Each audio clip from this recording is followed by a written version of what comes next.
The next item is the review of the 2013-2014 school calendar with September 3rd starting date and a June 12th ending date and a June 7th graduation date. And I know we have a calendar committee, and Mrs. Zardi, maybe you want to start that, and then the committee members can provide any input as well. Absolutely. We did, Mrs. Bukta and Mrs. Deming met to review some calendar options. We shared calendar with our TEA rep as well as with administrators, and probably the biggest change is that because of where Christmas falls and New Year's, we have a longer Christmas break than is typically normal. And we also have added in Martin Luther King Day because of the changing demographics of our community. There's a sense that we need to recognize that day as a day that people do in fact recognize and want to celebrate. We've also added in February date, President's Day, to give a little bit of a break in February because it tends to be a long stretch going from January all the way through till April. A break in April, and a lot of this has, a lot of the calendar also reflects the idea of trying to have a little bit more balanced calendar so that there are breaks for students to kind of catch their breath and to come back ready to learn. So it does, calendar goes a little bit longer, but in looking at previous calendars, this is not out of the norm. We've had, in the last 7 years, 2 other calendars that school ended that same week, the 11th, 12th, also. And if I remember right, the parent-teacher conferences were moved earlier in the quarter or semester. They were moved earlier so that there can be more intervention with the parents earlier. Right. You know, one of the things that you'll notice this November, we have just about every Friday off because of the end of a quarter, then conferences, and then Thanksgiving. And because we've moved conferences to mid-quarter, even at the elementary level, those conferences are at the start of October.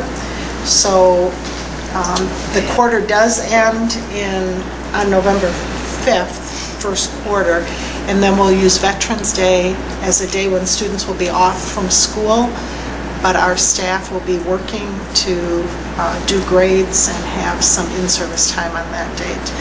And the only Friday off in November will be for the Friday following Thanksgiving. And we did add the Wednesday Yes. of Thanksgiving week, so it'll be Wednesday, Thursday, Friday off. Yes. So it'll just be a 2-day school week for the week of Thanksgiving.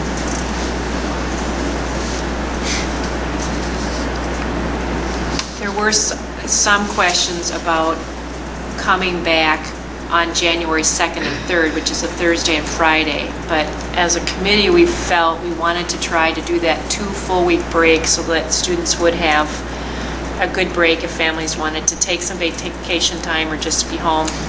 And it also, as we talked about the balanced, a more balanced calendar, it puts us a little more into June, so it's not 3 full months that the students are off during the summer. And there are college students home over Christmas vacation too, so yeah, you're swapping out summer days for winter days, but trying to just give everyone a little more balanced break so that when they do have time off and they come back, they are re-energized and ready to learn from those breaks. So we're trying it because of the way the holidays fall and just trying to spread it out a little bit more. And you mentioned the parent-teacher conferences. Those are quite a bit earlier than They're at the way we normally do Yes, it. they're at mid-quarter instead of after the quarter has ended. And that was done intentionally Yes. because of the concern of earlier intervention, you're saying, Ms. Gupta? And the feedback from teachers, some of the teachers that made comments, they thought that that was a good idea to have it a little earlier in the quarter. They really want the opportunity for that contact with the parents earlier. Okay. Makes sense. It does make sense, with the parent-teacher conferences. I know now the elementary schools are still, their parent-teacher conferences are still being scheduled, correct? And are they held on these same days, or they schedule them differently? They are held on these same days, so Okay. that's one of the biggest changes. We've kept, in the past, those conferences have been held again like in November. They were held last week for this year. And our elementary teachers are saying, wait a minute, we need to move those much sooner so that we can get in touch with parents and be assisting students in becoming more successful before the quarter ends. So, To accommodate the elementary conferences, we have an early dismissal on October 3rd, and then parent-teacher conferences in the morning on October 4th. And those elementary conferences are scheduled so that, they need that much time to, and they go into the Yes. evening usually on that Thursday too. yes. Is the high school still into the evening for conferences on Thursdays, usually then for that too, the high school and the middle school? Not necessarily, because they may end up having conferences later in the year as well. So if you recall, it was during this time when they would have evening conferences at the high school and middle school at mid-quarter, and then that would free up some time. They wouldn't go in the evening in November. They would just do the half-day and then be doing both half-days. Has attendance Well, increased? what happened this year, Mr. Hay just shared with me that last Friday, what the high school did was they did invite students in for assistance during that day. So they called parents that they wanted to see, and he shared that they had over 300 students who came in Friday morning to get assistance. That's So- really good. Yeah, so he said it was a very productive day for students and staff.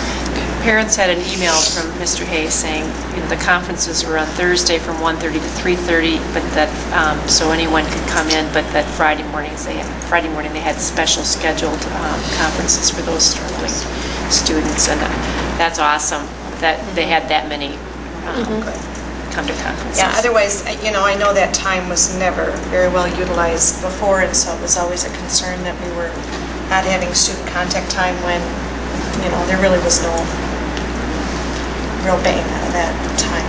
So, okay, good. That makes it worthwhile.